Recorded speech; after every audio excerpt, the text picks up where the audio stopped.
There was a transformer that was coming in, and our general foreman was talking about someone had to be there to unload this transformer. And Okay. you didn't have to physically do it. There was a team that was coming. He's like, but you got to know transformer. And I said, well, how would I learn about one? You got to remember, this is 2001. No, I can't go Google things. But he gave me this 3-inch binder Wow. on the transformer that had showed up ahead of time. He's like, well, read this, and you'll know basically literally everything about this transformer. And I did.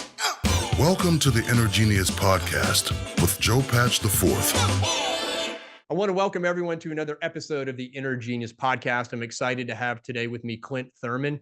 He is Vice President Transmission of Ferreira Power South. Clint, thanks for making time to be with us today. Absolutely, sir. Glad to be here. Let's take it from the top, really. You know, you're Vice President Transmission. I know we talked a little bit off air. You kind of came up through the trades. I think that's fascinating personally.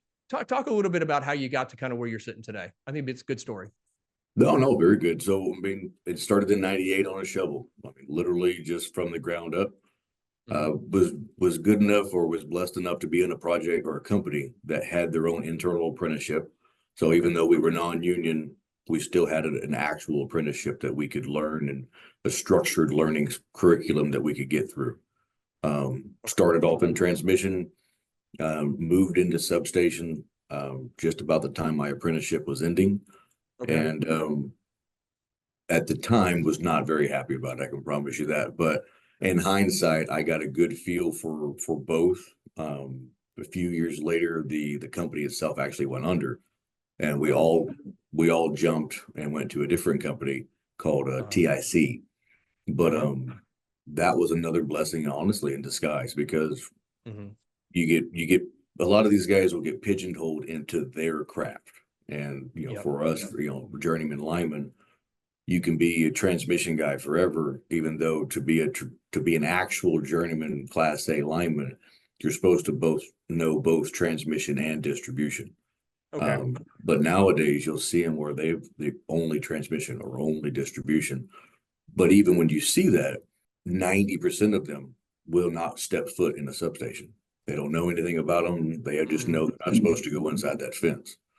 So again, in hindsight, was actually very blessed to have, or to be forced or voluntold to go work with the substation guys. Like I said, once we got to TIC, again, another blessing, because they were one of those companies that it didn't matter which group you belonged to, the very next project, as long as it was high voltage, you as the foreman, you got assigned to it. So you could be finishing a distribution job, and the next job was transmission, or the next job was substation. So you got a good balance of all three disciplines, across the board. And we did that for a few years. And I would say, hands down, that's what has helped me the most through the rest of my career. Being one of the few people that I've met that knows how to build all three from the ground up. Most people focus on one, and very rarely do you find two. And, even further than that, do you find one of us that knows how to do all three? Yeah. I mean, that to me, that's just amazing, really. The fact that I understand there's times in my own life I look back and it's 2020, and you see the blessings, you see how everything kind of lines up. Right. I think the fact that, again, distribution, transmission, and substation, you got firsthand boots on the ground experience with all three. Absolutely. I'd have to say, just put you in a very unique category. One of the things that's interesting, I want to hear a little more about, is that I remember my first job in an engineering firm. I remember working with what I would call two types of engineers. Those engineers that had spent time in the field. Maybe some of them actually spent time in the field working with the trades, and then ended up going to school, getting a degree, becoming an engineer. And then there were other guys that just, went to high school, got the degree, went to work for the firm, et cetera. And what I found oftentimes was the design, the basis of design was very different, I would say, from the guy that was in the field. He had sort of that real tactile sense. He understood that what this is going to really look like, what it's going to feel like. Looking at even bends and pipes. Can you get you got to do maintenance. Can you get a wrench in there? You got a valve. Can you get access to it? The 100%. Design may be okay from a, computer aided design perspective, but when you're in the field and you got to be around it and work with it, and or you got to make, field fit some stuff. Get some So, field changes. I got to be honest, their designs were just better, and I think added more value. And I'd say so you kind of bring that to the table, I'm sure, every day in what you do now. well, so perfect example. I went union for about 3 years when I moved into the office. Okay. Was actually managing projects. Went up to Minnesota and was managing projects at a smaller firm up there. Anyway, when that contract was over with, I went to work for Black and Veatch, which is one of the world's largest engineering firms. My actual job at Black and Veatch was teaching engineers what is actually buildable versus what they were putting on designs. And I can't tell you how many conversations that started with that looks great on paper, but and then I would have to explain, like, I can't get a crane in this spot, and how do you expect me to pick this up, or how do you expect to do X, Y, and Z? And a lot of them, if you put it on the whiteboard, or you actually no joke, I would actually I had these little toys for my kids, and I would bring the toys in, a small crane or an excavator, and I would basically demonstrate what they're talking about on a table. And then when it clicked, it was like, oh no, I can't do that. And that helped tremendously with helping them understand, yes, I get it structurally, like you're talking about structurally, or those calculations absolutely work, but I have to build it. Someone has got to turn that wrench. So we had, like I said, so many conversations about that. Had a lot of fun there. I'm not gonna lie. Got to travel the world. Built in multiple countries. Oh wow! But that one was one of those that I never met a bad team working for that company. And that was definitely rare to be able to, regardless of if we were in California or South Africa or Nigeria, every team that you got to work with was, obviously different dynamics to them. Sure. But you really got to, the engineers meshed together. Whoever was the one who was, essentially picked who was going to be on those teams, was brilliant at it. Wow. That makes a big difference, right? We've all worked projects where you can work for the company, right, with the logo. And it was a great job, great company. You work with the same company, same logo, different team, and you're like, oh yeah, it's a total train wreck. It's just, it always goes back to the people, and it always will. All right. I mean, that is always 100%. The common denominator. It's just out of curiosity, when you were working and building in different countries, what was that like compared to building in the States? I don't have a lot of, outside of Canada, I don't have any real foreign experience, Asia, Africa.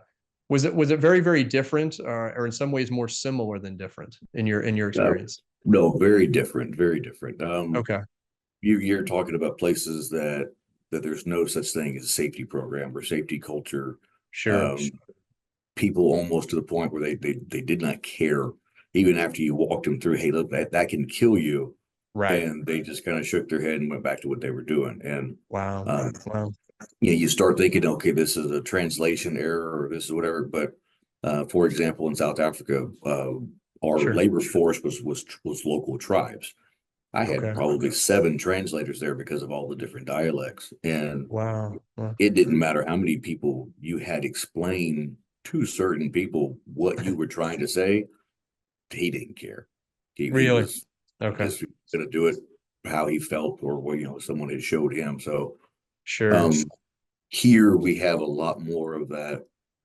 Look, you're going to do it safely, or you're not going to do it. Mentality. People, they care about that value of life. They care whether or not, and not to say that these people are trying to kill themselves, but it's that care, and it's the best word I can come up with, is that it's there. That you care about the guy next to you. We have the be your brother's keeper. It's a mantra here in the States and through OSHA, and I would try to implement that in different places, like working down in Mexico, for example. And you wouldn't believe some of the, hey, watch out for him, he's a new guy, and just kind of shrug you off. And he was like, I don't care. And about their day, like, wow, he dies, that's not me. And it was just like, you really had to kind of reset. You really had to watch people differently. You had to put rules in place that you didn't think you'd have to put rules, like boots. I never thought I'd have so many conversations about you have to come to work with shoes on. It's crazy when you say it out loud, but I get it. Hey, I mean, the one in Nigeria, I bought a pallet of Red Wing boots, different sizes across. Yeah. And the very next day, half of the guys showed up in boots. And I'm like, guys, you have, I gave these boots to you. You have to come to work in them. Yeah. And through the translators and whatnot, it was like, well, they gave the boots to their kids. Yeah. And I was like, all right, we'll buy more boots. Yeah. Yeah. And I was like, I will buy as many boots as necessary. Yeah. So I don't care if I shoe the whole village. I was like, but you're gonna come to work with boots on. And then they Right. were super excited and and happy. And we did. We literally bought pallets of boots for everybody, just so that they would come to work with boots on. But Right. Yeah. Yeah. different cultures, different places, but you learn a lot. You You do.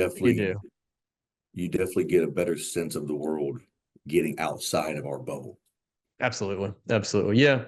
No, I think that's true. And one of the things that's always kind of I don't know, like I said, I haven't really worked, in the places that you've worked, but you always think of and you do see accidents here in this country. And it seems like the ones that I've seen are very rarely do they involve just one person. And so that's something that I think some people don't always consider. If you're working with a crew, it depends on what you're doing. I mean, if you're erecting iron, if you're working with electricians and pulling conduit, obviously you don't want it energized, et cetera. If you're working on something that's hot, you need to know that and take obviously the proper precautions. But I mean, in any part of the job, when something goes south, even like lifts go south, lots of people can get hurt. Oftentimes it I don't know, all that to say that sometimes being your brother's keeper is protecting them, but it's also in a way protecting yourself, which is okay also, because if you're working with someone who's green, it could come back to haunt you too.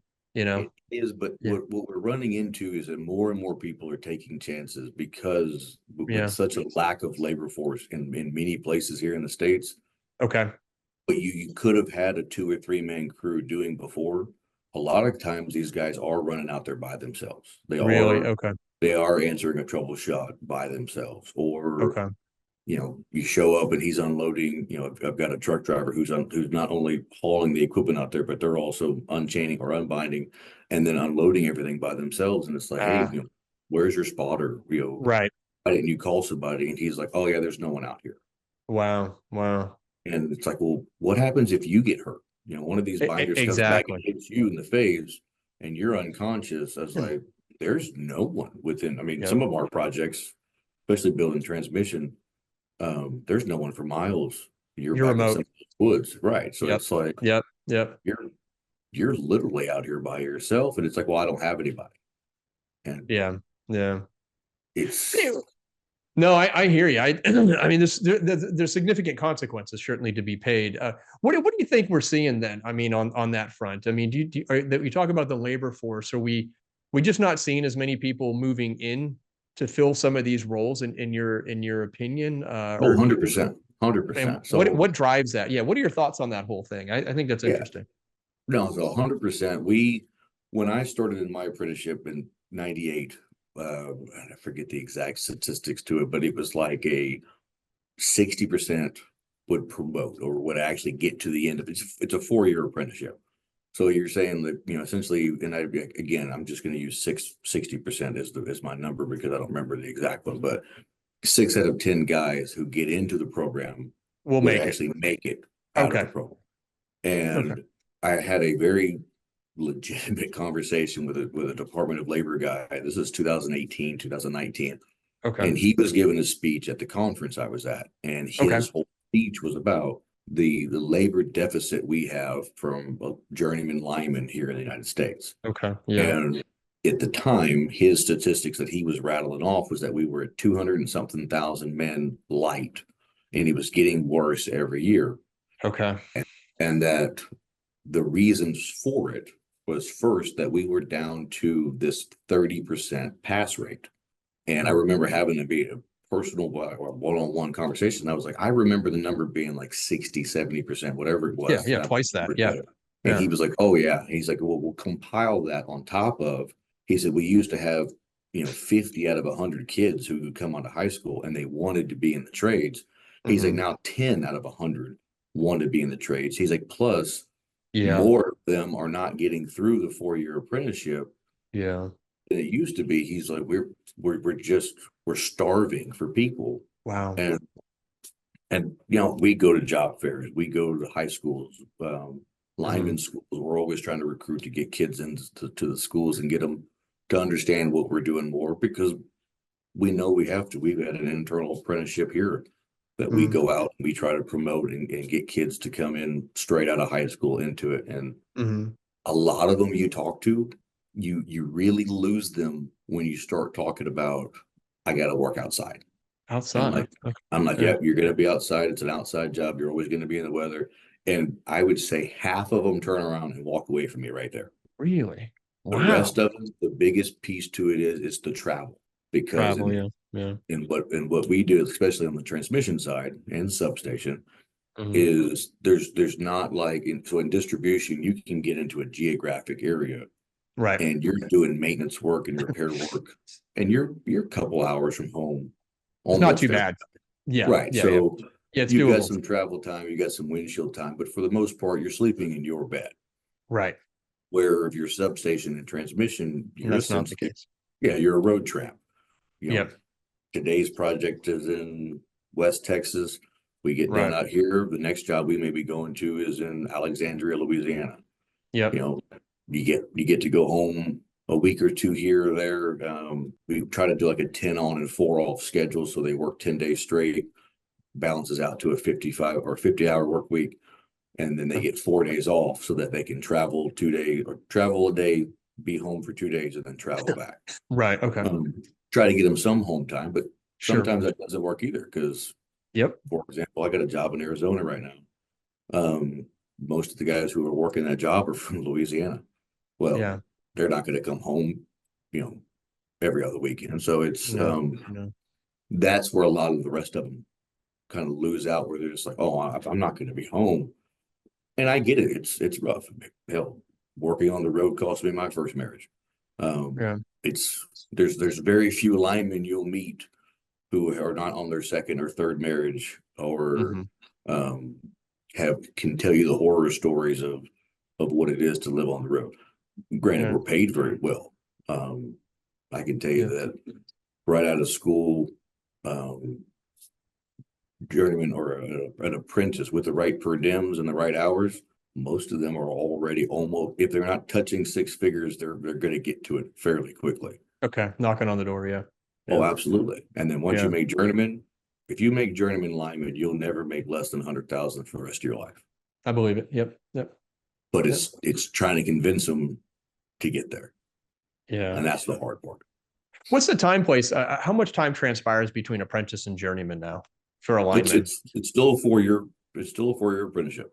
Still 4 years. Okay. Or if you're a slow learner, it may take you longer. I'm sorry. Go ahead. I said, or if you're a slow learner, it may take you longer. It is contingent upon capability, I would say, for sure. Absolutely. That is a real component. When they say that, I don't want to work outside, the travel, I mean, you've had lots of these conversations. I'm curious, where do you go in that conversation? As if to say, like, well, what is your plan? Like, what do you plan on doing? I mean, part of me in that, I'd kind of like to get into the head a little bit of what are they thinking? I mean, obviously these are young kids, they haven't seen a ton of the world, but in their mind, they've built something up. And I'm kind of curious what they're using as a comparison to say that this doesn't sound like a good idea. Like, so what's not a bad way, but like, well, what's your plan? I mean, how do you reckon? That's when we first started out, I would do that where I would be like, okay, well, what do you want to do? Sure. And I found that a lot of times would derail the conversation, and they would go back to, once I start trying to convince them, okay, come out to line, here's what you can do. Here's what you're going to climb poles. Your environment always changes. You try to make it sound sexy.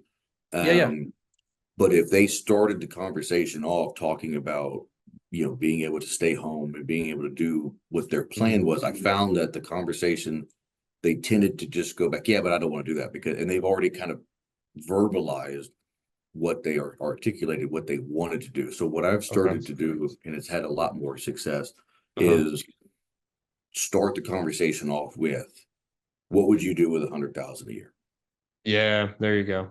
And that starts their mind in a whole different pattern of, well, 100,000 a year. If you had $100,000 a year, and let's just say you only had a week a month to spend it because the rest of the time you're working. And I try to laugh at you or liven it up a little bit. And what would life be like? And I just let them kind of steamroll.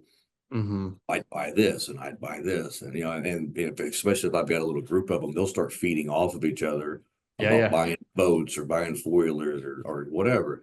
And then I start with, well, learn line work or come get it into our apprenticeship. And within your first year, by the end of your first year, you're knocking on the door of 100,000. Right. And then by the time you're through the apprenticeship, somewhere between that first year and your fourth year, ladies and gentlemen, you're at 100 grand. Yep. And you'll be there the rest of your life. Yep. You don't have any loans to pay back. You don't have any schools that you've got to worry about. You don't have nothing you've got to study for outside of the apprenticeship, basically. And, how much better off would you be? And then, of course, I'll start with, or I'll finish off with, how old are you? But we're at the high schools, usually the answer is 18, 19. And it's like, okay, well, how would you like to be 22 making 100,000 a year? Well, all your friends are still in school. They're all still barely scraping by. Taking on debt. And they've got 100,000 in debt. And, they'll laugh and they'll make jokes. And some of them, they absolutely tune you in at that point. I got you. Yeah. Some of them will then start going, yeah, but what's the catch? And I'm honest with them. The catch is that you will be traveling. The catch is that, it is hard work. We've got a lot of ways of making it easier than it used to be. You will have to work outside. We've got lots of ways to combat the weather. I mean, I'm not going to put you in a hurricane, but it does get hot outside. But we've got ways of cooling you down. We've got ways of doing it. And guys, hey, you'll get used to it. I said, I got used to it.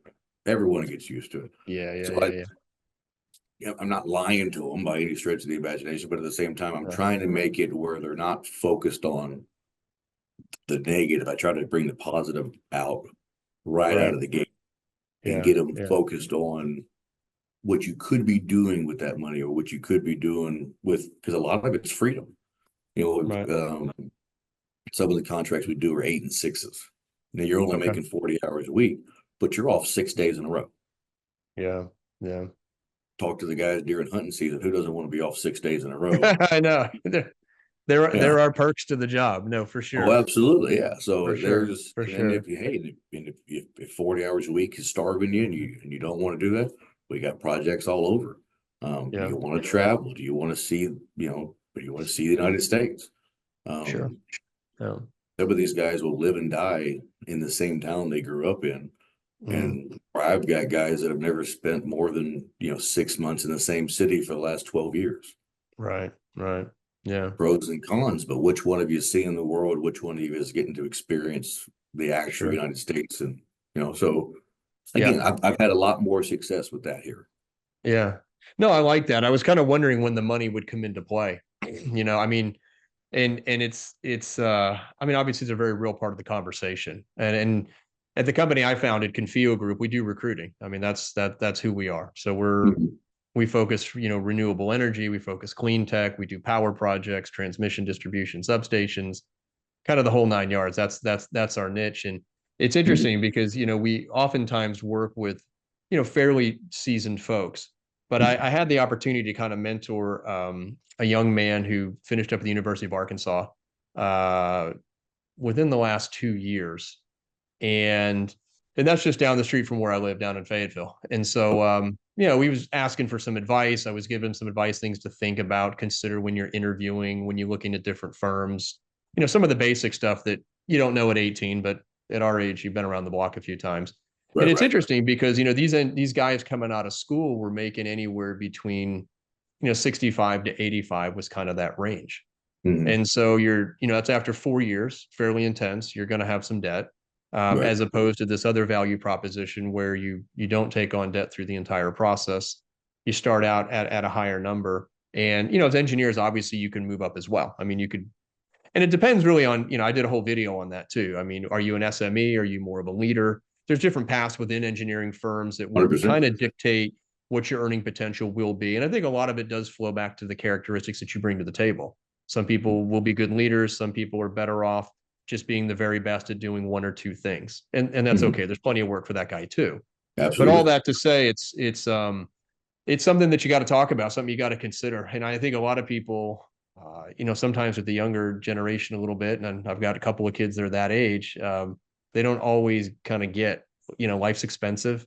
Cost of living continues to increase. No one's giving you a handout. So you've got to be clear about marrying up and just being honest, with who you are and what you want. And do you have the means to get there? And it's okay. Some people like to live simple. That's not a problem.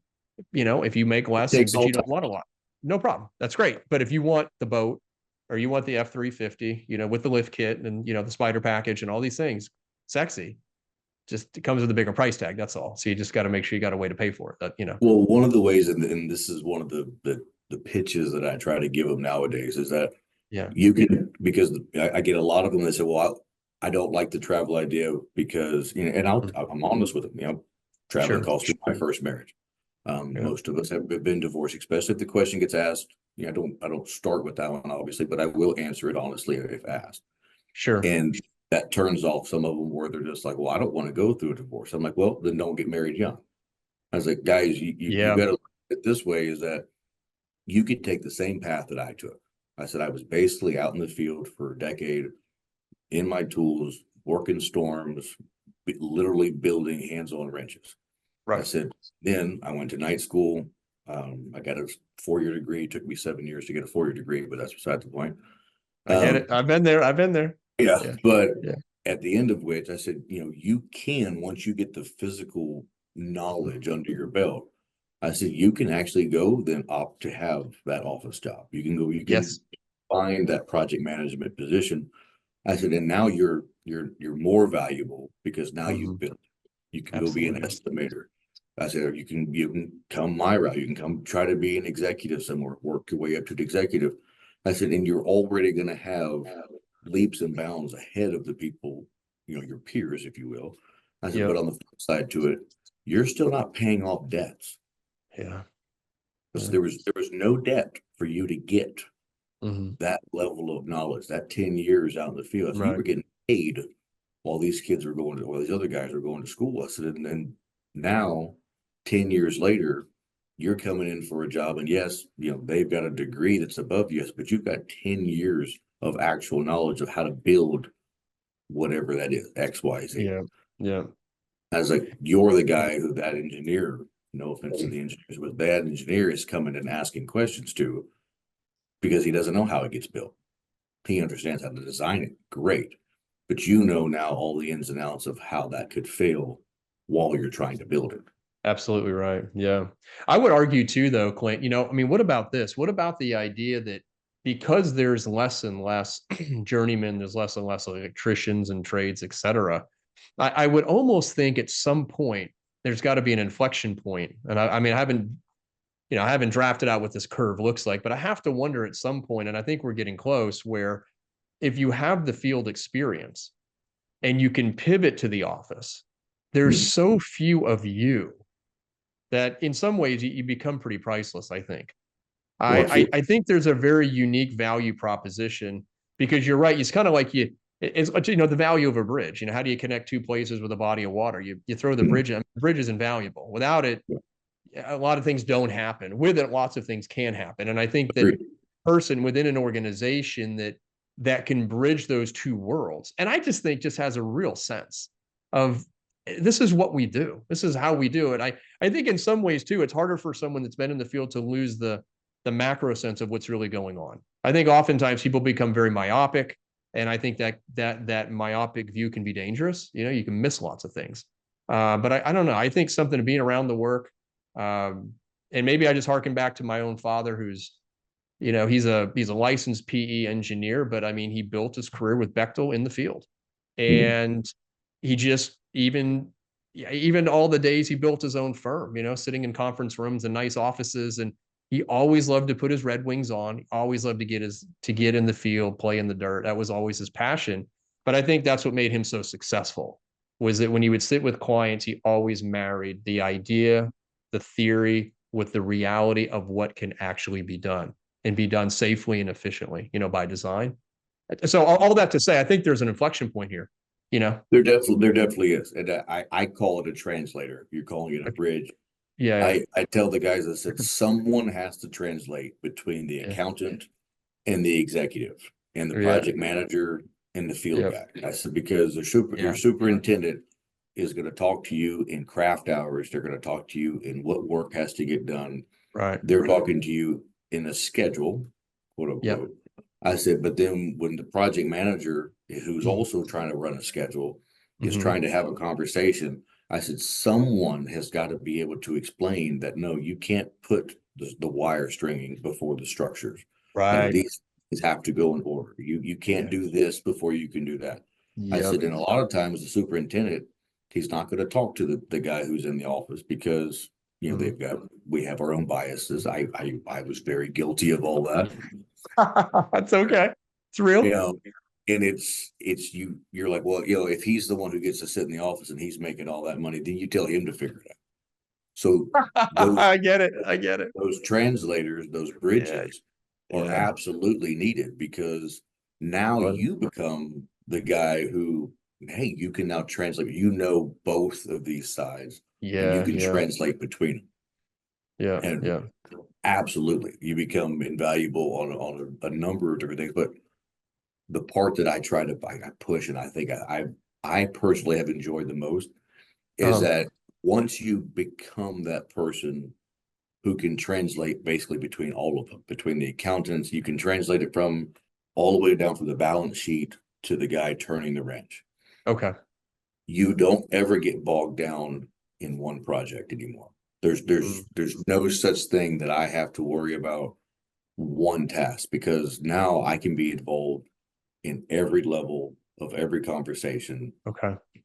From the word go to the completion of that project, and I can help with your project. I can help with her project. I'm no longer just tied to that project manager who's this is my task and I have to do it now. Right. You could help with a lot more. It just opens a lot more doors. No, that's huge. I mean, I think everything you said is just really compelling, and I think it addresses a huge need that we have today. I had someone else on the podcast a couple of shows ago. We were talking about how the electrification of the United States is increasing. I mean, we're requiring more and more power, right? We're falling in some ways further and further behind that demand curve, which is really, really scary. And I think for those of us in the business, we see that and we get it. But I think that puts a huge premium on someone that would, look at, following the path of an electrician, following the path of a lineman per se. Anything on the electrical side, to me, is, how do you say it? I mean, it's like job security. I mean, absolutely. You're never going to get let go. Yeah, go ahead. So we talk to these guys, what they call it transitioning careers. And when oil and gas is down, we have a lot of these guys who are trying to transition from oil and gas to renewables, or transition to just utility work, electrical work. And right. For the most part, a lot of them transition fairly easily. I can honestly say most of them that we get, and we actually complete the transition where they learn that skill, or they learn how it translates to what we do. They don't go back. They get this roller coaster of oil and gas, where huge highs and huge lows. Where on the electrical utility side, we have a few plateaus, but there's no dips. You may have to switch states, you may have to switch clients, you may have to travel for that. Sure. But this is my 26th year, 25th year. I can remember 3 or 4 plateaus but I've never went looking for a job. Right. Right. And that's huge. There's no such thing as that, but we got laid off and there's no work. There may be no work for that client, or there may be no work for that particular vendor or that subcontractor because they missed a bid. Right. But there's Sure. such a shortage of us, is that whoever got the bid probably needs you. They're going to need So the help. You bet. Yeah. you change shirts, and then now, today we're working for X, tomorrow we're working for Y. Yep. Yep. Still getting paid. Yep. Companies, but the work still has to get done. Yeah, no, it's interesting. I mean, you see that, and it's interesting too. A lot of our engineering clients, I mean, they're fighting the kind of the same battle on the engineering side too. Yeah, we've Is seen that there's not enough of them, so you got to be savvy, in your marketing. You got to be savvy in your strategy, who you are as a firm, the message that you're putting out into the market, and really courting people to see the opportunity that you have as more compelling than the one that they're currently in. Because they're just not minting them fast enough. So you got to pull them from somewhere else, right? And that's part of what we do on a regular basis. But to your point, the stability is very, very, very real. It's very compelling. I mean, if you kind of put it all in a big box, right? It's like no debt, great cash, basically never going to get laid off. It sounds in some ways like hard to believe, but it's really where we are today. It's where we are today. But there's, with all of those pluses, there are some hard negatives. I mean, telling someone that, no, there's going to be weeks at a time you don't go home. There's going to be months, years that you live out of a hotel instead of a house. That part starts to wear on them. And some of them you can convince for a couple months. I tell some of my new guys the story. What cost my first marriage? We got married in April. I did a 7/12 turnaround starting in May. Wow. So Wow. for 6 months, I worked 7 days a week, 12 hours a day, and I was about 6 hours from home. So again, we married. We were married for a month essentially, and she saw me again in 8 months. Yeah. On our 8th month. And obviously that marriage didn't last very long, but the guys were like, well, how often does it happen? I was like, it is an extreme case, don't get me wrong. There's very few times that we had to do that. I said, but that is a reality. Sure. It can happen. And Yeah. on the flip side to it, by the second month, everyone who was gonna quit. And everyone who was there, we got into a rhythm, and we just we had more money than we could spend by the time the job was over with. Literally. Oh, absolutely. Time to spend it. That's one of the real upsides I've seen in the construction space over the years, is that especially when you're working either turnarounds or you're on, 5, 6, 10s, 5, 5, 12, 6, 12, something like that, is that you just don't have time to spend the money. I mean, the account, really and you get the per diem. So your dailies are covered. I mean, it's a lot of work. It's heads down, but at the end of the day, and I've seen guys do that too. Even in place, we worked a project in Alberta, and a number of the guys that were on that job were excited to work. I mean, when was it? Like February through late October, and the schedule was pretty strong. I mean, it was 60s and 70s. So you're getting, your pay, you're getting your overtime, you had the per diem. But several of the guys, I mean, to your point, they like to hunt, and some of them like to fish, and they wanted to take a couple of months off to do that. And it was kind of one of my first, what would you say, experiences of seeing that. I'd never really seen that sort of extended but premeditated sort of plan. But because, to your point, right? Because they need those guys so bad, when they're done fishing and hunting and taking some time, they're going back to work again. It's not a question of, can I get a job? It's, which firm do I want to work for? Right. Where is your project? What do the hours look like? Who's the client? Where are we on the schedule? They'd ask very intelligent questions. Like, what am I really getting into here? Right. If I don't like it, it's okay, because there's someone standing right behind you, and I will talk to them. And it wasn't arrogant. It was very honest. And I appreciate it. That is the reality. Very real, make me a compelling offer, and I don't need to talk to anybody else. But if not, then I certainly have the ability to talk to other people. Not every opportunity job allows you that, Absolutely not. So again, you made the comment earlier about the engineers. Yeah. When I left MosTech, I had to hide out for my non-compete. So I went to another engineering firm called United.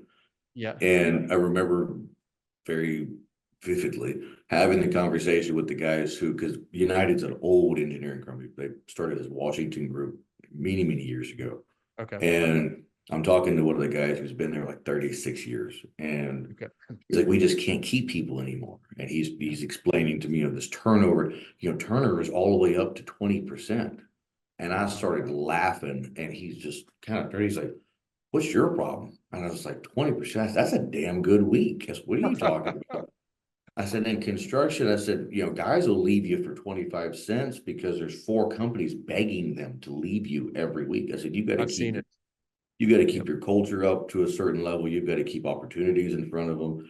I said, you got to handhold some of them. I said, but You do. if it's a constant struggle to Yeah. keep good people because there is literally 4 or 5 companies begging the good ones. No, come here. I've got you, come here.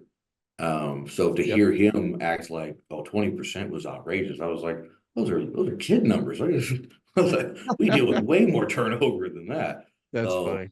That's But funny. definitely, when you said that, it made me remember his expression, his body language. Like, I can't believe 20%. Yeah. Yeah.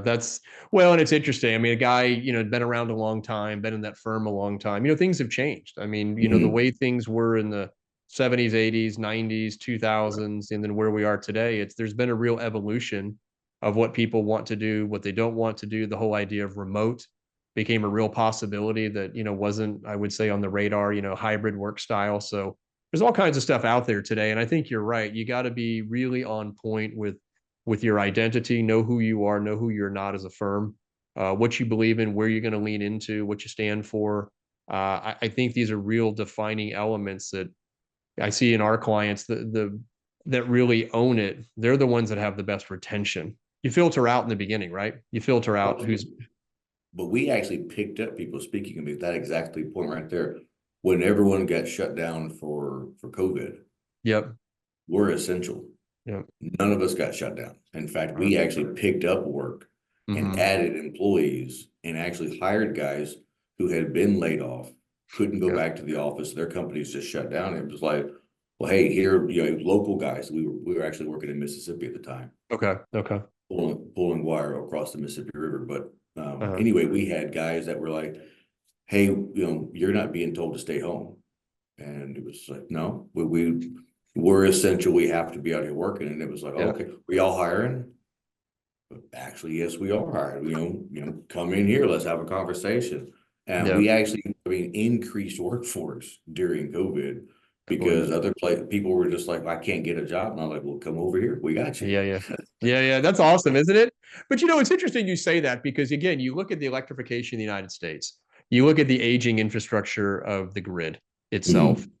It's never not going to be essential, in my opinion. I'll go out and say that, on record, that it'll always be an issue, no matter what's going on, whether it's, where we are, that we had some tornadoes come through a couple of weeks ago, a lot of damage, a lot of issues. I mean, what do you see? You see linemen here, you see, the utilities are out in kind of full force. I mean, these things have to be done.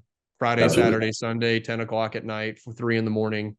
It's kind of non-negotiable, but again, huge win for the companies that are in that space to take advantage of these opportunities. But also I say take advantage of them. I mean, it feels good though.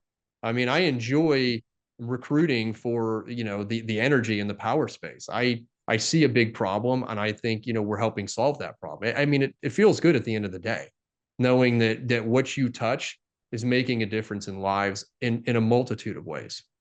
Well, and you can get a true personal feel to it. And our guys, same storms. We were up here on the Encore system, and we were, just for simplicity, we were headed north on a line repairing it. And a landowner came and approached the crew and asked, could they put their power back on, which we get approached a lot during a storm. Sure. And she explained that her husband was there on some kind of machine.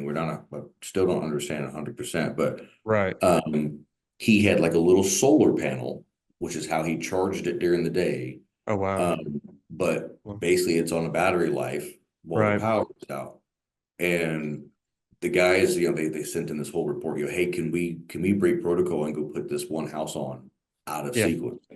And it took, a 15-second conversation to say yes to them. Yeah. And we did. We got permission from the client, but we got out of sequence. We put that house on Right. earlier. Yeah. And to see them come out and have that conversation with you, and Yeah. to tell the guys, you actually saved a life today. Like Yeah. they truly did. And I get it. There are careers out there that they do that every day, but Yeah. but for these linemen, to be able to see it, to meet her, to have her, hear her story, have her come Yeah. out there and ask you, Yeah. hey, we literally need electricity right now. Can you please Yeah. help? And to have Yeah. the ability to help. Yeah, I love it. I love it. That's a great story. I appreciate you sharing that. But it's real. It's part of the job, That's kind of what something I wanted to pivot into, here. Sure. What's one of the best parts in your opinion of being a lineman? I'm kind of looking for maybe what was one of the fun or the best part, and then also, what maybe one of the hardest things you had to deal with or face, and maybe it was a particular job you were on, the elements. It could be anything. I'm just kind of painting a picture of what your maybe higher challenging moments looked like. I'd say the worst pieces that I've had to deal with have all been political and or hate. Yeah. We got boycotted in California pretty hard and heavy, trying to build projects, and to have people screaming at your face, telling you that you're killing people or that you're killing the earth. Yeah. It was Yeah. hard to not take things personal. Sure. Especially when you've got people, literally chaining stuff up or Yeah. literally, a couple inches from your face, screaming at you that you're this horrible person, and that Yeah. it was very difficult to put up with it every day and still go to work, trying to Sure. convince you, not just yourself, but I had a whole, I had 50 men I'm trying to convince every day that, look, you didn't do anything wrong. Right. There's something wrong with them, or I was trying to pivot and make it look like this is not you, this is just their opinion. Absolutely. There was a lot of feeling. Sure. That was Sure. probably definitely one of the harder ones. And then, Mm. like I said, environmental concerns where you're trying to get something done, and a turtle comes out of the woods or whatever, this desert tortoise that shuts Yeah. down a whole job that you've I know been the desert tortoise. Yeah. you've been Yeah. running full speed, and all of a sudden you're looking at these deadlines, and then this turtle shows up, and then Yeah. it's complete shutdown. This one turtle just and you always try to be somewhat sensitive to those environments. Sure. Hey, I get it. You've got a job. You're trying to do it. It's like, but I've got, we've got deadlines. We've got 200 people out here trying to do a job, and you're telling me that you can pick up this turtle and walk him 60 yards and drop him off in the dirt, and it just definitely those frustrations and calming the guys down, because now they got shut down. And they're like, I'll go smash that turtle. You're like, no, don't hurt the turtle. Yeah. It's Yeah. like, We can't do that. turtle's Yeah. Yeah. fault. Yeah, you're like, Yeah. there's, the turtle didn't do anything. It's I dealing with understand. that. Yeah. But definitely the pluses to it. Again, the stories like being able to turn the power back on. Sure. Being able to have a skill that you can travel anywhere with. Yeah. Black and Beach was the first company that allowed me to truly go all around the world. Right. But electricity didn't change. Building in South Africa, building in Nigeria or Afghanistan.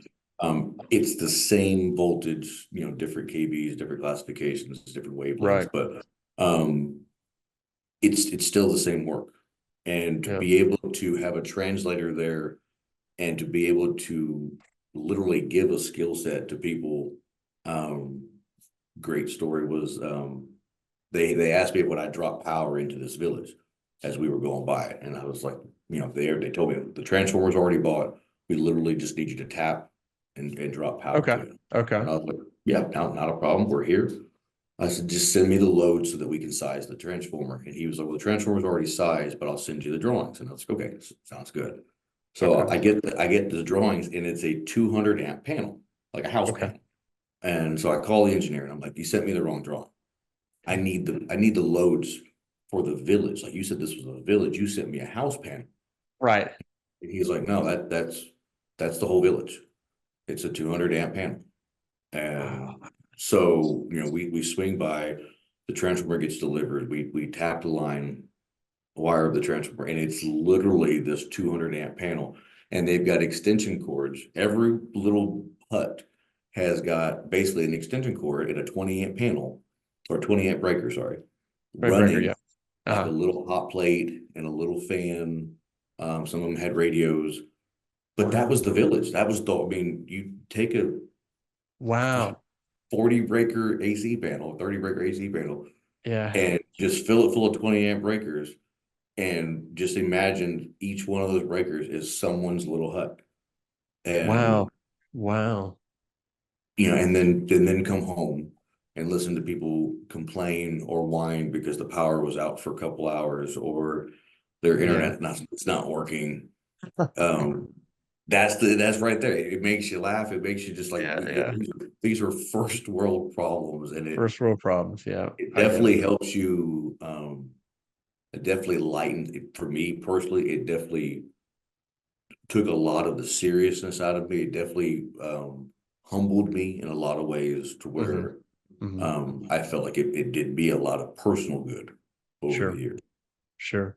No, it sounds like, I mean, there was a lot of transformation, and I'm sure that's true for a lot of the guys, Absolutely. as you move through that line of work, opportunities for you to overcome challenges, which I think build confidence and build some momentum. You get those, but then the Mhm. opportunity where you're humbled on occasions, things that could have gone wrong, didn't go wrong, or you had an opportunity to see something that you could participate in and radically change someone's life that you take for granted. Right. Yeah, I think, all of that will end up molding the character of an individual over time, which is good. Absolutely. Yeah, that's wonderful. One question I've always wanted to ask, now I got my chance here with you, is when you look at those transmission towers, how high do they get up? I mean, I've seen different ones, I guess, but like, how high do you find yourself up? And, and it's kind of funny too, because actually this is kind of off topic a little bit, but in some ways, maybe not, because I think I'll send this to you after the show.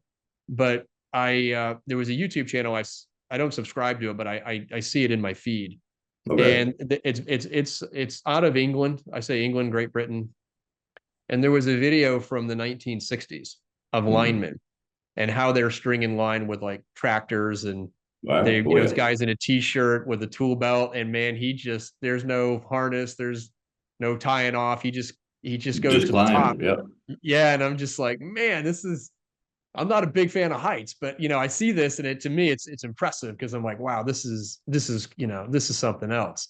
But I'm just curious what it was like for you, the heights and sometimes the wind, or working with 100%. helicopters. Sometimes I've seen that where, because of the topography, you have to Right. fly stuff in. You can't. So anyway, I'm just curious what all those were like for you. You will either get over your fear of heights, or you kind of got to get out of the way. Okay. Um, Okay. and most of us, eventually get over it. Okay. I started earlier enough where it was still a lot of the old school guys, where if you did show that you were scared of heights, they were about to put you in a man basket and go 125 feet in the air and shake the shit out of you, because they were going to show you that no, you're fine. You're Nothing's fine. going to Yeah. happen to you. Right. But I mean, average heights are usually, at 90 to 120 feet. But Okay. we've done projects out in the mountains where we were working off helicopters, we were working off lifelines, and Okay. um, you're literally getting picked up by a helicopter, or you're sitting in the basket putting on bird diverters, and Right. you're wanding over, doing your work, wanding off, and you're literally your office that day is a helicopter. Yeah. Yeah. Yeah. Yeah. And so you get used to it. I Okay. will say that the tallest ones that we've ever built were some of the US's tallest ones, 405-foot towers. More Um, than 5 feet. Wow. yeah, we built those off over the Mississippi River, I was and going to say, is that because of the span? Is that what dictates the height? The just spanned, and Yeah. then the topography typically. But Okay. Okay. on that particular job site, it was over a mile between the two towers. So it was like Wow. 6,200 feet, and the longest Wow. pole in the United States, actually. But anyway, getting all the way Wow. to the top of that one, and then looking over the side, or having the conversation, at that point, obviously I had moved into management, but of course I had to be one of the guys that went up there, and we took some pictures and whatnot. You And did it. just, oh yeah, I had to. There was no way I was Had not to. going to go to the top. But we had people who were on the ground taking pictures. And when you come down, you're like, hey, did you get a good shot? And you're like, yeah, we got some good photos. And they're like, I got dizzy just looking up at you, much Wow. less you being up there. Yeah. And we laughed about it, but it's something you definitely get used to. When we were building wind turbines, Yep. we were a lot of the guys they would have the conversations. It's like, how do you go to the top of that? And I'm like, the ones that we were dealing with were 90-meter towers. And Yep. I'm just like, honestly, after building T-line and hanging from helicopters, I was like, guys, climbing the inside of this wind turbine and then stepping out on the top of it to do our inspections. I was like, you're not even flirting with fear anymore. I was like, sorry, we're not It's not high. there at all, is it? No, for you. No, not anymore. No. But just, I've being inside wind turbines, you're right. It's different. It's all Absolutely. inside climbing. I mean, you still got to climb, and it can take, it can take its toll in the sense that people get tired, and Oh, absolutely. it's real exercise, and the guys that Absolutely. do it all the time are in great cardiovascular shape, as the guys Absolutely. that don't do it. So that separates out pretty quick. But to your point, you're climbing inside as opposed to climbing outside. That's got to be a very different experience, in And my we try opinion. to explain that to them, because I'm like, if I'm going up, even if it's half that, I'm going up 150 lattice tower, 150 Yeah, foot tall lattice tower. I said, I'm climbing from the ground up. I said, I'm getting hit with dirt and sand and wind the whole way up. I said, you're climbing inside of a enclosed silo. I yeah, said, you don't even know if it's raining until you get to the top. And so, we would try to make light and make jokes about it. yeah. But in reality, I mean, yeah, until you open that hatch at the top of it, you've got no idea. No If I'm idea. climbing, 200 foot or 150 foot lattice tower, I know what the weather's like from every foot. When you climb like that, do guys they stop and take breaks every now and then, or how does it typically? Oh Do yeah, you, we always, we would lie to you and say that, oh no, we just climbed to the top. But there's right? plenty of times you'll stop and take a break. Yeah. Especially if you're going up a lattice tower, most of the time you're pulling a rope with you so that Yes. you can pulley ropes or pulley tools and buckets and bolts up to yourself. Right. But there's plenty of times, I promise you, that rope gets hung up on something it's not supposed to, and you've got to Oh, take a really? break and untangle it or pull it away, or your groundman's not paying attention, Okay. or the wind took it. And so you get some breaks as you're going up. You do. When you look at winds or even crosswinds, are there certain speeds of winds where you say, you know what, we're not going to go today. We're not going right now. Are there? I'm OSHA's got curious. some guidelines for it, especially for the equipment. Okay. But I would also say that there are times where the equipment can't get up there. Like I can't stick the boom in the air of the crane because I've got a 25-mile-an-hour gust, and I've got plenty of linemen that are like, screw it, we're climbing today. What's one of the, because I want to kind of get in maybe the last couple of thoughts here, just kind of on the work that you're doing now. So maybe as a segue into that, what's one of the best pieces of advice that you've ever received? Whether it's business or personal, that you've kind of gone back to, that's helped, shape you and frame you and allow you to get to where you are today. Oh, that one's easy, but gets kind of corny. All right. Um, um, Learn the job of the guy ahead of you or above you, and outwork the man next to you. And it's as simple as that phrase is. Yeah. That has helped me through more things Mm-hmm. than I can ever account, because there's and I try to explain it to some of the younger ones, but there's always going to be an opportunity where it's like, hey, I need someone to work late this time, or hey, I know, guys, we were going home, but I need someone to stay behind, or I need, Sure. Hey, we've got this device coming in, especially in the substations. There's a lot of different pieces of equipment. Right. And for example, there was a transformer that was coming in, and our general foreman was talking about someone had to be there to unload this transformer. And Okay. you didn't have to physically do it. There was a team that was coming. He's like, but you got to know transformers. Right. And I knew nothing about transformers whatsoever. And I said, well, how would I learn about one? And Uh-huh. you gotta remember this is 2001. So Yeah. there's no, I can't go Google things, but, Right. he gave me this 3-inch binder Wow. on the transformer that had showed up ahead of time. He was like, well, read this and you'll know basically literally everything about this transformer. Uh-huh. And I did every night for about 2 weeks. And I read that 3-inch binder cover to cover. Okay. And those are the little things that, Yeah. outwork the man next to you. That always rang in my head where it was like, be the one who's willing to do a little bit more. Yep.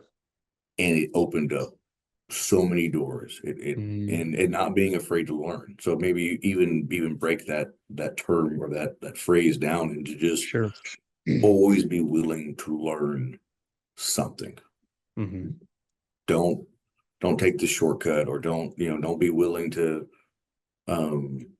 take on that challenge, or, oh no, we're going out drinking tonight. Someone's got to stay behind and plan tomorrow. Yep. Yep. Be that Yep. person. Right. Right. No, it's great advice. I mean, I like it. There was a kind of a similar quote I'd heard one time, oh man, what did he say? This guy, he said, basically, do what someone else is not willing to do so that at some point you can do what they can't do. Same Yeah, kind that's a of good thought, book. and I've kind of taken a lot of solace in that as well. And a lot of times, to your point, reading the binder, you just got to get comfortable with being uncomfortable. I don't know any other Absolutely. way to do it. And I tell my kids that all the time. If you're not getting uncomfortable often enough, then you're not growing. And it's hard. It's not easy. It's, even starting the podcast when I did, you just got to give it a go, and you learn things along the way and you figure some things out. And after a while, to your point, like climbing, it just gets a little easier. You get a little faster, you get a little better, you get your predictive ability gets a little better on, I see, you kind of see what's coming around the corner so you can plan for it. It's easy to overcome, etc. So you kind of, that path levels out pretty quick, but Hey, when I wrote the books, for example, I tell my kids, I have yeah. 6 children, and always try to explain to them, don't be afraid to fail. Yep. And Yep. I don't think I ever really got to show them, because obviously they don't see me at work. Yeah. But writing the books at home and going through that, because that's my off time. That's our family time there. So they saw all of that. And to Right. watch me fail one time after another, trying to learn what marketing was, trying to figure out how to get an editor, things like that. Yeah. Yeah. Especially the older ones, when they started asking questions, it was like a lot of the stories you tell them, a lot of the logic you try to share with them starts clicking, and they start saying, okay, he's not just telling that to me because he's supposed to. Like, Right. that's what Dad does. He really does keep trying. And I think being able to show them that, the podcast, your kids are going to see that, I didn't just let these little failures stop me. Right. They may have Right. stopped that, Right. but that led to this. Exactly. Well, and I think you hit on something really, really profound, but really true. It's one of those adages that people rarely remember what you tell them, but they remember with outstanding accuracy what they see. What are your habits? Right? It's those repetitious acts. That's how they know you. And that's what they always think. And it's interesting, and just in building, the recruiting business over the last 9 years, they've seen countless failures, particularly in the beginning, where it's really hard building a reputation, getting deals done, et cetera. I tried to invite them into that, to be very transparent, not to the point where they see balance sheets or they see P&Ls, but it's, hey, we're working with this client. It's best that you can, but yeah, absolutely. And then kind of let them live it, be like, hey, I need you to say some prayers for Daddy today, because, we've got some big meetings coming up. We've got some opportunities coming up. We need these to work out. It'll continue to, pay the bills, et cetera, around the house, and try to tie the relationship of what I'm doing and how it's fundamental to and impacts your life in a very direct way as a kid, even though they don't fully get it. But It's amazing, because even the kids that, were 8 and 9, years ago, 16, 17 today, they have a different sort of sense, for this whole topic that we're discussing.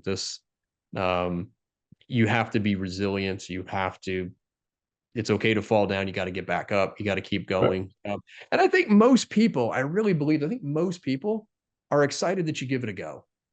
I really do. I think a lot of times we can be our own worst critics, or I can be my own worst critic. And Right. if you fail one time, you're a pariah, never to be talked to again. And I think most people, like even that story you shared, I love it.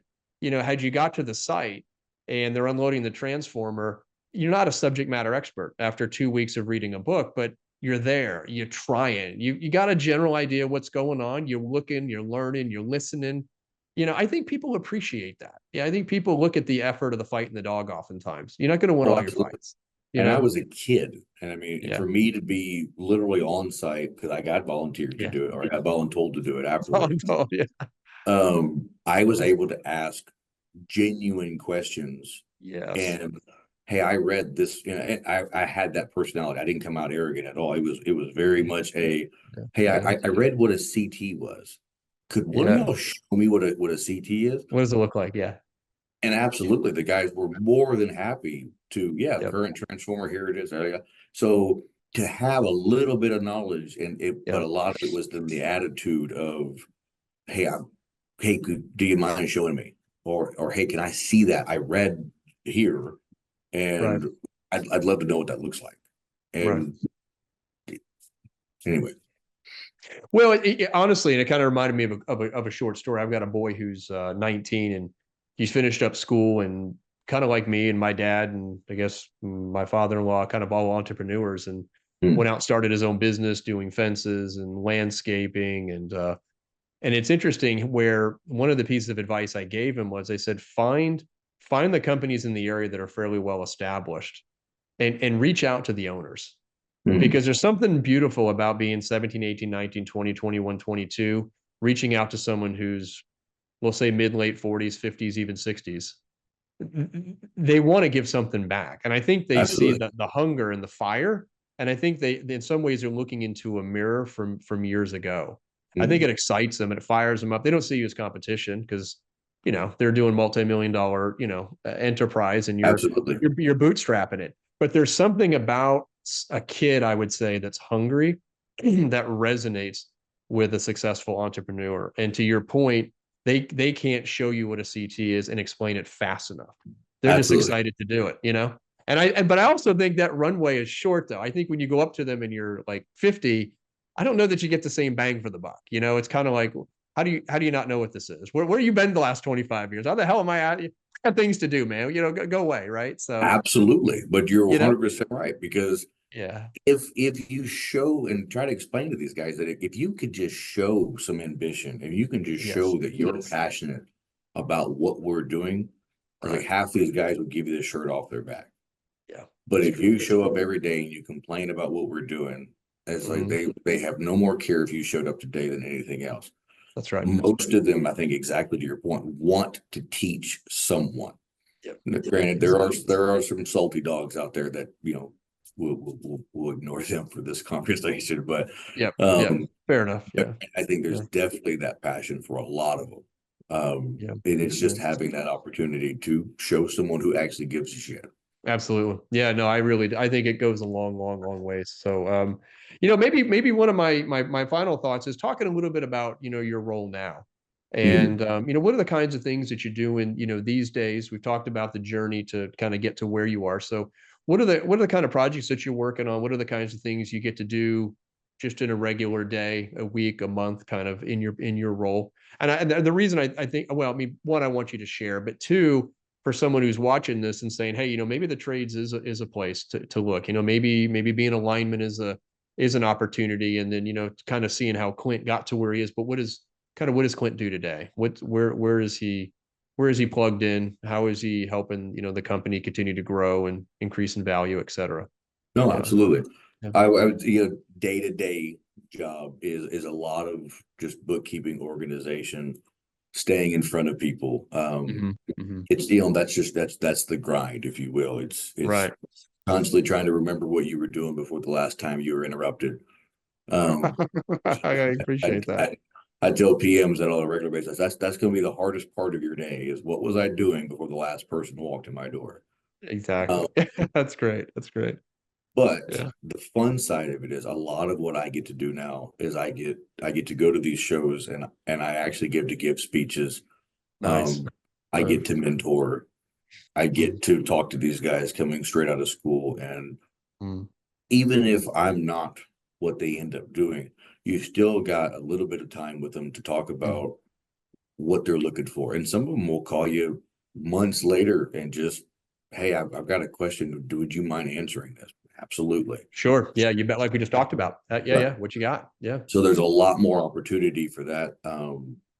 I like teaching. I, for Mm, whatever reason, found out fairly new or fairly young into this trade that, I never minded showing the next guy. mhm. Yeah, here, I just learned that myself. Here, let me show you too. Yeah, yeah. Um, and now I'm much more into that to where, I'm Mhm, one of the champions of the apprenticeship. So mhm, I get to be involved in a lot of that. Again, a lot of it is traveling still. But now instead of traveling to turn the wrenches, now I'm traveling to go have, meetings with clients or meetings with, literal, um, vice presidents of countries that, happen to be a part of projects. But mhm, giving speeches and giving those, mhm. interviews like these, or, Yep. or in front of a team of 80 people and sitting on a panel and discussing, current events. That's the fun parts for me. That's awesome. Yeah. Well, and I think it's important to, for everybody hearing that to remember you paid your dues. You Mhm. didn't just get there overnight. It wasn't, 4 years doing this, 6 years doing this, and all of a sudden you're in that position to have the established credibility that someone would want to listen to what you have to say and trust what you say. But, Right. you've been out there, you've kind of done it soup to nuts, which I think is really impressive. I'm a real fan of that, quite frankly. I think as we've discussed it, it brings a unique value proposition to the company and quite Mhm. frankly to your audience. The audience, the people that get to listen to you opine on these different topics. It's an opinion that is really, shall we say, been marinated in both sides, right? The world, Absolutely. as well as the office. So I kind of see where the rubber hits the road, where these two get married. Mhm. Yeah, I mean, there's going to be, shortcomings on both sides. It is what it is at times, right? I mean, it's everybody, you're fighting those challenges from both perspectives, as we kind of talked about a little bit earlier too. Kind Right. of this, we're in the field, this is the way it should be done. I'm in the office designing, this is the way it should be done. But all that to say, everything that you've done allows you to do what you're doing today. And I think it's an important message to keep in mind.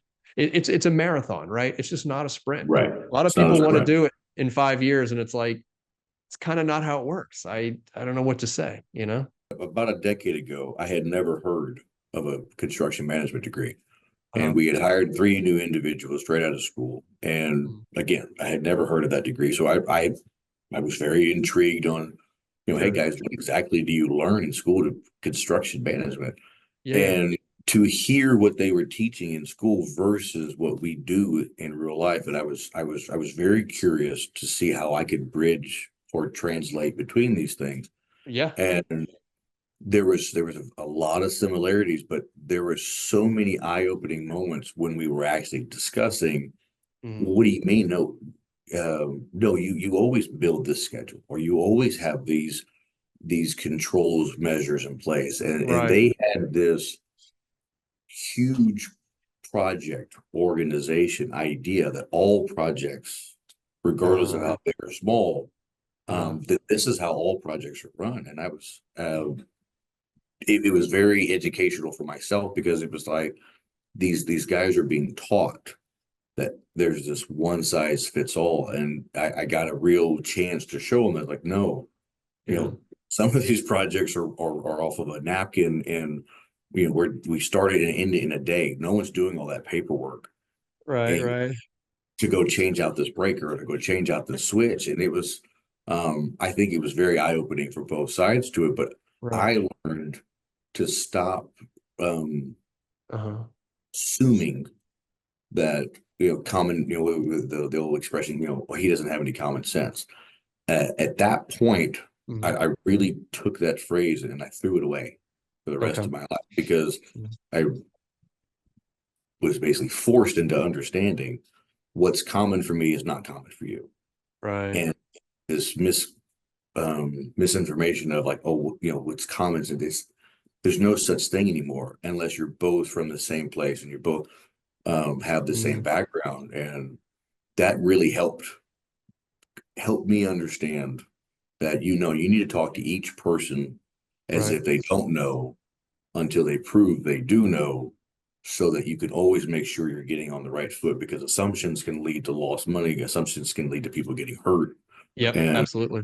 Yep. so Yep. huge takeaway that, had I not been in that opportunity, I wouldn't have seen that. No, that's huge. I mean, I'm glad you shared that. I think you do have to be careful, very careful with assumptions. It can be very dangerous. And, I learned a lesson years ago to define terms when you're in conversation. What exactly do you mean when you say that? Not to Absolutely. be difficult, not to be belittling, but I just got to make sure we're using the same vocabulary, because if we're not, we could be talking about two things that are not even related to one another, Mhm. but you think they are. And then not only is it a waste of time, but I don't think we ever really solved the problem, which Right. I think was the reason we were talking in the first place, right? So yeah, I think it's good to kind of get clear. So well, I want to I always like to give a guest, final thoughts. Is there anything you want to weigh in, or any something we didn't get to talk about today that you want to talk about? Any final takeaways that you got for us? I would just say that I would thank you for the opportunity, and for future topics and future discussions. I mean, I would love to focus in on how the different industries can actually work together. I think that we tend to think in linear fashions, that you're a lineman or you're an electrician or you're an engineer, and I think that there's a lot to be learned by spending time with not just engineers, civil engineers, spending time with electrical engineers. I'm talking about truly spending time with project controls people versus HR versus the engineer. Where everyone can learn from someone, and I think there's can't be overstated on.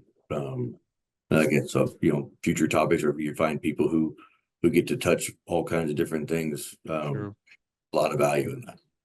Yeah, no, I appreciate you bringing that up. I think there's a ton of value. It's kind of that, I guess that word cross training was big. I don't know if it is anymore, but spending time with different disciplines and spending time in the field, I think can be very, very, very powerful. And if you're looking to build unity within the organization, I think that's one great place to investigate if it's not being done already. Absolutely. Because I don't know. I mean, unless you walk a mile in another man's shoes, it's very difficult to appreciate what he does every day. It's difficult to understand what his frustrations really are and why. It's also difficult to celebrate his wins. If you're in the same company, it's nice if you could celebrate wins across the board too. But if you don't know what a win looks like for a lineman versus an engineer, then I don't know how you really do that necessarily, right? So I think there's a lot that can be done on that front, to the benefit of the individuals, their careers, and certainly the firm. So, what's the best way? Also, final thought too. What's the best way to get a hold of you? Someone wants to reach out to you, based on what we have talked about today. Is best way to get you on LinkedIn, or do you have other best methods? I mean, LinkedIn is usually the best way to get a hold of anything for me. Okay. I mean, there's Facebook and stuff, but that's more for the books. Okay. But yeah, for professional wise, for the most part, it's always going to be LinkedIn. LinkedIn. Okay, sounds good. Well, I appreciate making the time today. Coming on today, Clint. I thoroughly enjoyed the conversation. A lot of fun for me. Learned some good stuff. So again, I appreciate you making the time to come on. No, likewise. You have a good one, sir. Thank you. Thank you very much. Remember, there's a genius inside of all of us. It's up for you to discover it, harness it, and share it with the world. So the question always is, what's your inner genius?